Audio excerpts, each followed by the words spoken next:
ከ2 ወር ነው ከ3 ወር በፊት ሜክሲ ላይ አዲስ ለሚመዘገቡ የተወሰኑ ታስኮችን እየሰጠ እስከ $25 ሽልማት ይሰጥ ነበር። እናም ይህንን መረጃ ቴሌግራም ቻናሌ ላይ ሼር ካደረኩኝ በኋላ አንድ ልጅ የሌሎች የ4 ሰዎች ጭምር አካውንት በመክፈት አጠቃላይ እስከ $100 ሰርቷል። እንደዚሁ አንዳንዶችም እስከ $60 ድረስ ሰርተው ነበር።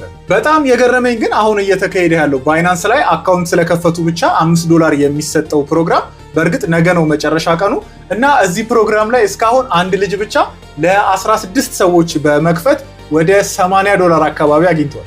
እንደዚሁም በተለይ የዩኒቨርሲቲ ተማሪዎች ለ5 ለ6 ሰው በጣም ብዙ ሰዎች እየከፈቱ እንደዚሁ $20 እና $30 አግኝቷል። እናንተ ትሬዲንግ ላይ ኢንተረስት ካላችሁና እንደዚህ አይነት ፕሮሞሽኖች በሚወጡበት ጊዜ ደግሞ ቶሎ መረጃውን ማግኘት የምትፈልጉ ከሆነ ቴሌግራም ቻናሌ ባዮ ላይ ያለ ወይንም በዚህ ዩዘርኔም ጆይን ማድረጋችሁን አትርሱ። እንዲሁም ቲክቶክ ላይ አዲስ ከሆናችሁ ፎሎ ማድረግ ይቻላል። እንደዚህ አይነት አዳዲስ መረጃዎች ሲወጡ ቶሎ ማቀርብላችሁ ይሆናል።